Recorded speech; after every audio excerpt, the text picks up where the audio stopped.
Hello everyone, welcome back to our channel. In today's video, I'm going to show you how to invite someone to a Zoom meeting. So, let's get started. First of all, open the Zoom app on your computer and make sure you are logged in. Click on Host a Meeting if you want to start immediately. After that, click on Participants, then click on the Invite button.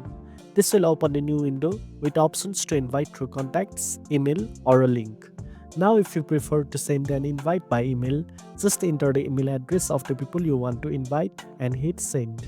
Once the invitees receive the email, they can click on the link and they will be able to join your Zoom meeting instantly. You can also copy the invitation link and share it with anyone through social media apps as well.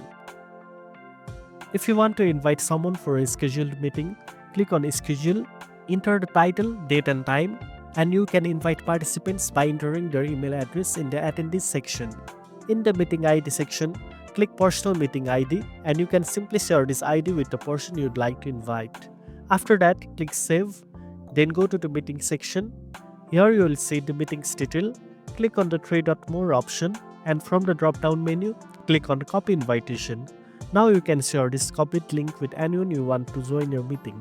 And that's it. Now you know how to invite someone to a Zoom meeting. If you found this video helpful, don't forget to like, share, and subscribe for more tech tips. Thanks for watching, and I'll see you in the next one.